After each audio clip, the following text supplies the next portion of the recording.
It's time for On Point, where we speak to experts to delve deeper into some of the key issues in the spotlight right now. South Korea's population is aging rapidly, and it is projected to become the world's most aged country by 2070, according to a recent study released by Statistics Korea. It said the share of people aged 65 or older will likely reach 17.5% of the total population this year and rise to 46.4% in 2070.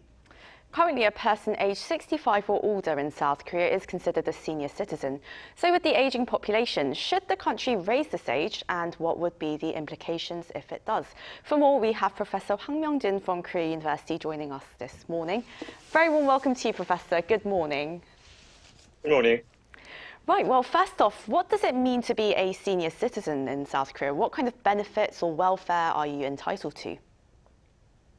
Well, everybody's dream is getting retired. And as I get older, then the many things must be changing that our experiences. Well, the good thing is I don't have to work. I don't have to pay tax. I don't have to maybe, do the family support and most duties of family, society, and the nation. And Korea has a good welfare system for the elderly people. So personally, I have a good pension, insurance for the health care. Sometimes I get the transportation vouchers, and more likely the culture, the tradition, the support and the respect of senior people. These are all good parts of the becoming a senior citizen. The studies that I conducted recently shows that the older we get, the happier we are. This is called the paradox of the aging, which was founded in North America, Europe, and Taiwan, and also confirmed this as truth in my recent study. The happiness index speaks about is moving up to from our retirement age of 65, and then it reaches a peak at age 75. This is a paradox because the income is lowered and the health condition is maybe down and deteriorating, but happiness increases because of the emotional part improves, the view of the world changes, and the older people get smart. That's what I think. Right, and so, but we can't just be talking about the good stuff, being happy when you get older. So right. we have to kind of tackle the issue that South Korea faces as the population is aging, and what kind of consequences does this situation bring to the society? Well, most important thing is the economic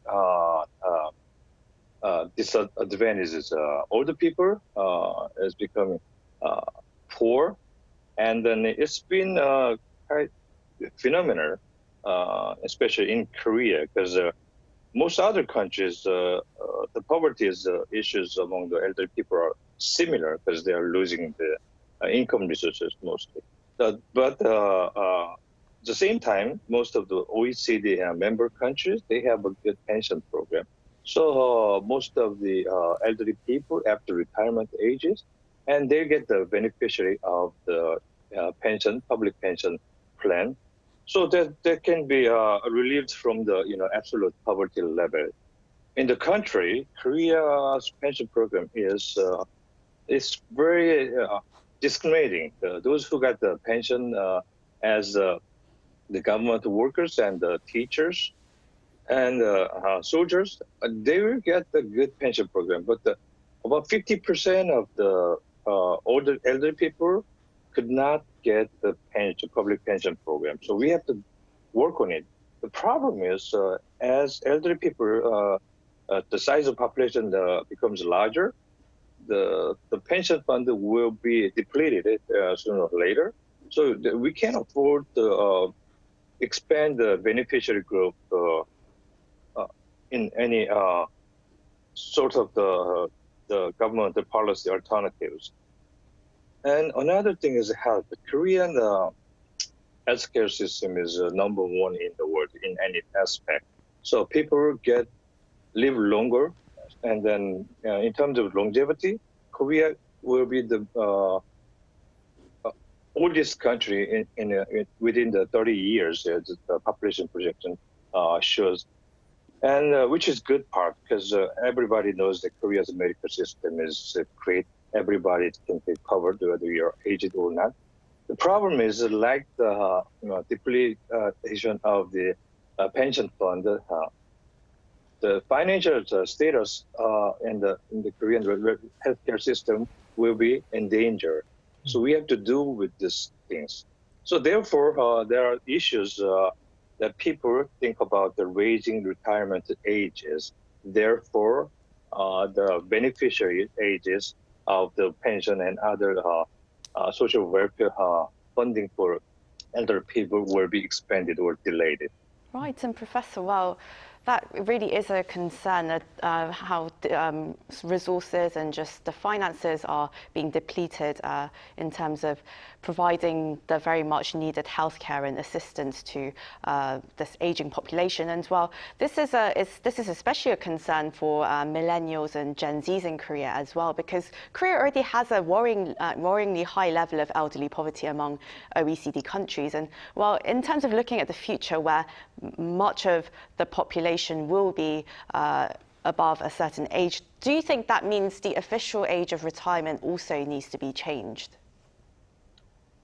Well, that could be one of the alternatives. Again, there's no one single answer for this aging society. I can think about three different issues. If we raises the retirement ages sequentially up to 70 over 10 years. So 70 will be the standard retirement age. The first thing is the aging process or the aging society will slow down, just statistically speaking. And second, older people will work longer. And then third thing is the financial soundness of the pension and the government, the pension reservoir becomes healthier. And the issue is that let the older people work longer. Does it help for anyhow? That's negative, because Korea's elderly people, again, was the poorest among the OECD country, but they work harder. About 35% of elderly people are still remain in the labor market, which is about 3 times higher than most of the average OECD member countries, which is equivalent to 12% or so. Korean people, elderly people work harder, and then they become poorer. And simply raising the retirement age does not really help anyhow, based on this foundational statistic. So we have to find out some other ways to resolve this problem. I see. Well, thank you very much for your time today, Professor. And this is an issue that will be long debated, but we really appreciate your insights today. Thanks so much.